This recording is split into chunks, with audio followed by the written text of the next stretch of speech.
In this lesson, we'll talk in more depth about materials in ZBrush. So we talked a little bit about materials. Here is the eye that we created. We'll just use this as an example. Now right now, just as we had looked at the color before, whatever material we have selected is reflected on the eye. So we can see those surface qualities. If we want to change how we're viewing that, we can go into the materials. We can choose different kinds of materials to view that on our mesh.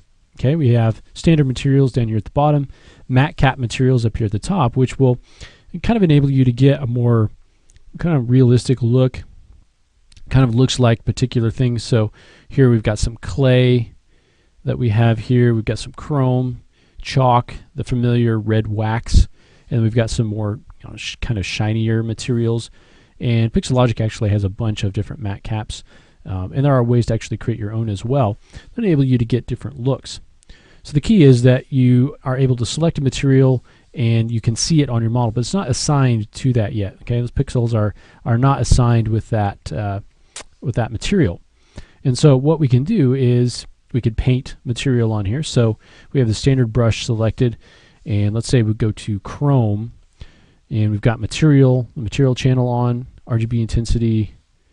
And I can paint through this, and then we'll go back to our basic material, and you can see I've now painted that material onto there. Okay, come in here, and you can see the RGB intensity 0. I can't paint that material, but if I go up in RGB intensity, I can paint that material on. Now the transition isn't very good between these two materials. There are ways to blend that edge a little bit better when we render it, but basically the polygons are being assigned either this material or that material, which creates that sharp edge. There's not really an in-between blending that happens, okay, as there would be with kind of color. So if we want to actually create or fill the entire object with a particular material, we would go in and select the material, and then we could go to color and fill that. And now anytime we select a different material, this chrome is still going to stay on our model until we fill it with something else. And so we no longer get that flexibility of working and jumping around to different materials, because we've now assigned this a particular material. Now the material itself, where it's looking for that material, is in this particular material slot. So if you start to make custom materials, just be aware that you want them to be in the same slot so that you can they can keep their assignments to whatever it is that you've actually assigned them to. So let's go back to our basic material, and I'm just going to fill the object with that basic material.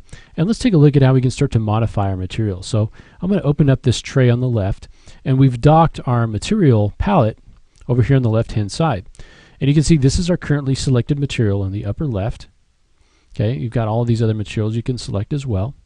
Underneath that, you can see you have options here for manipulating these materials. So if we go under modifiers, there's a lot of different ways that we can start to manipulate this material. And most of these are common with some of the other materials. Some of the materials have their own, the matte cap materials kind of have their own way of working.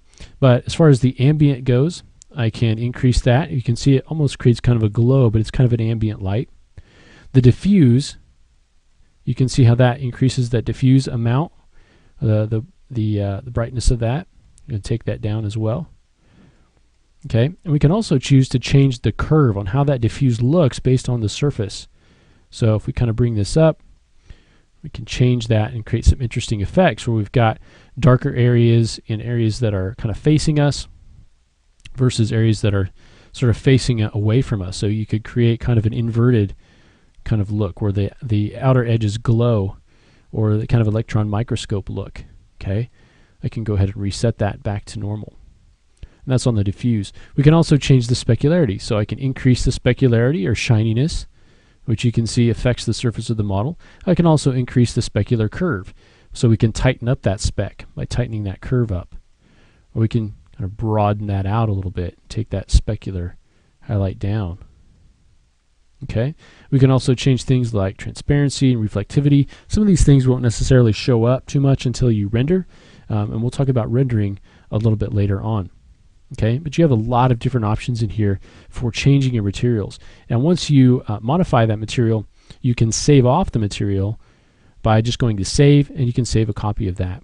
You can also copy it to another slot, and you can also load materials that you've previously saved or that you've downloaded from somewhere or someone's given to you. You can load those in here. If we take a look at a matte cap, just taking a look at this red clay, you can see it has some different options here, and you'll see down here there's an image that kind of is where that matte cap information is coming from. So it's kind of saying, okay, this is an area that's a highlight, this is an area that's kind of facing this direction, and this is facing this direction, and kind of calculates that from an image that you have and creates the matte cap material based on that. So there are different options in here that you can mess around with as well. The wax modifier will enable you to kind of get a subsurface kind of a look. So if I increase the strength, it's going to say, okay, there's another option that I have to turn on.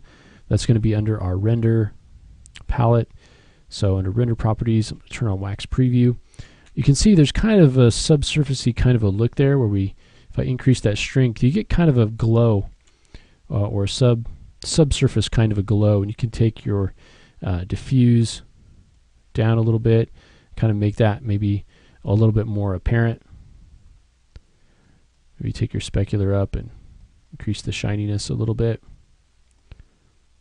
And you get almost kind of a skin type look starting to happen there with that wax preview. Okay, so your materials, you can access those up here. To change the modifiers, you can save out copies of materials that you've created and also load in materials that you've previously saved as well. Remember that if you fill your object with a particular material, if you want to go back and take away that material, you can add a new material just by filling it again.